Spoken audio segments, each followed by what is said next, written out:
Sejak ibu meninggal, ayah jadi orang yang berbeda.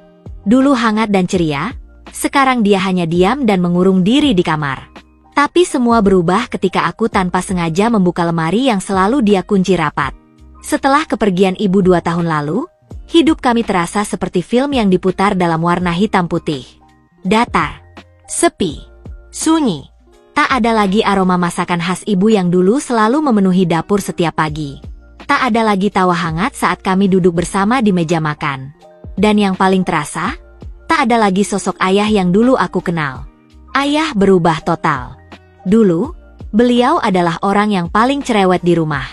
Sedikit-sedikit ngomel soal kamar yang berantakan, atau tentang cara aku menyeduh teh yang katanya nggak ada manis-manisnya. Tapi sejak ibu pergi, dia jadi pendiam. Jarang bicara. Lebih sering duduk termenung sendiri di kamar. Bahkan makan malam pun kadang tidak disentuh.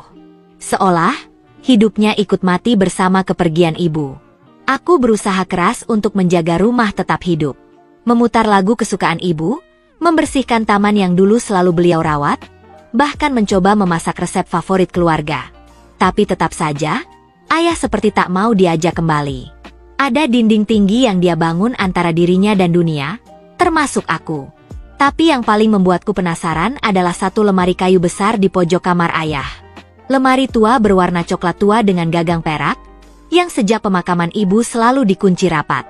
Aku pernah bertanya soal isi lemari itu, tapi ayah hanya menjawab singkat, "Itu urusan ayah." Setelah itu, dia langsung mengalihkan pembicaraan. Lama-lama aku merasa, ada sesuatu yang disembunyikan. Rasa penasaran itu semakin besar saat aku membersihkan kamar ayah saat dia sedang tidur di ruang tamu. Aku mencium aroma yang sangat familiar dari arah lemari itu. Bukan bau busuk, bukan juga bau kayu tua, tapi aroma wangi khas ibu. Aroma dari selendang yang dulu selalu dia pakai saat keluar rumah. Semakin hari, aku makin sering melihat ayah duduk di depan lemari itu, diam tanpa suara. Kadang bibirnya bergerak seperti sedang berbicara, meski tak ada yang diajak bicara. Sorot matanya kosong, tapi penuh beban. Aku mulai khawatir. Bukan hanya soal kondisi ayah, tapi juga tentang isi lemari itu. Entah kenapa, aku punya firasat kuat, ada sesuatu yang belum selesai. Sampai akhirnya, pada suatu malam, kesempatan itu datang. Ayah tertidur di sofa ruang tamu. Di pinggang celananya, tergantung kunci kecil dari besi. Kunci itu, aku tahu, pasti untuk membuka lemari itu. Dengan hati-hati, dan jantung yang berdebar tak karuan, aku mengambil kunci itu. Tangan ini gemetar saat mendekati lemari. Aku ragu sejenak. Tapi rasa ingin tahu lebih besar dari rasa takut. Dan saat aku membuka pintunya, dunia seakan berhenti berputar. Di dalam lemari itu, tergantung rapi pakaian-pakaian ibu. Selendangnya yang biru laut. Daster batiknya yang sering ia pakai saat menyapu. Tas jinjing kecil yang biasa ia bawa ke pasar. Semuanya masih ada. Bersih. Terawat. Seperti tidak pernah disentuh siapapun sejak terakhir kali ibu memakainya. Tapi yang membuatku benar-benar terdiam adalah satu rak di sisi kanan lemari. Rak kecil berisi tumpukan surat. Puluhan. Mungkin ratusan. Semua surat itu ditulis tangan. Dengan kertas polos yang sudah menguning di beberapa bagian. Isinya, surat dari ayah, untuk ibu. Satu persatu aku baca. Awalnya penuh dengan kalimat rindu dan kesedihan.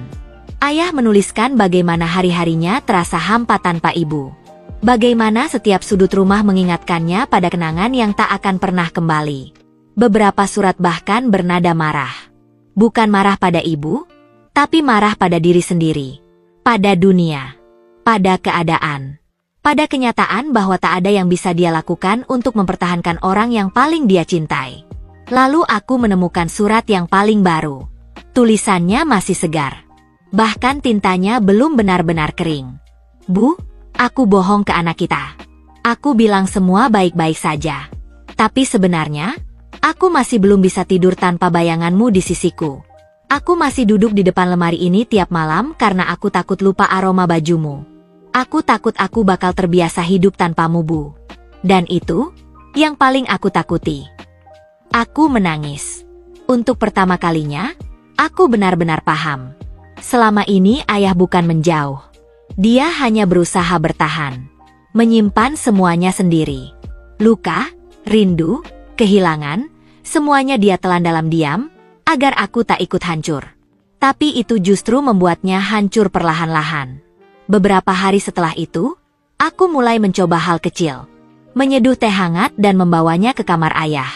Duduk bersamanya menonton acara favorit ibu. Bahkan sesekali memutar lagu-lagu lama sambil bercerita tentang masa kecilku yang sering dilupakan. Perlahan, ayah mulai bicara.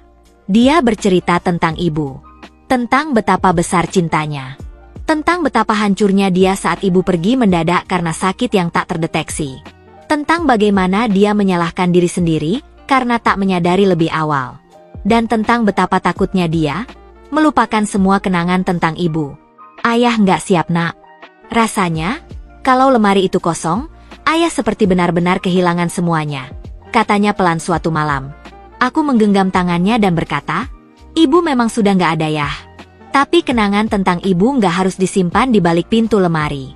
Kita bisa kenang sama-sama. Kita bisa cerita bareng. Supaya ayah nggak sendirian lagi. Sejak malam itu, sesuatu berubah. Lemari itu masih ada, tapi sekarang pintunya tak lagi tertutup. Ayah mengizinkan aku merapikan isinya, dan bahkan bersama-sama kami membaca kembali surat-surat yang dulu ia tulis. Dan kini, setiap malam sebelum tidur, kami punya kebiasaan baru. Membaca satu surat ayah untuk ibu. Bukan sebagai bentuk luka, tapi sebagai bukti cinta yang tak akan pernah pudar, meski waktu terus berjalan. Kadang, orang yang paling pendiam, menyimpan luka yang paling dalam.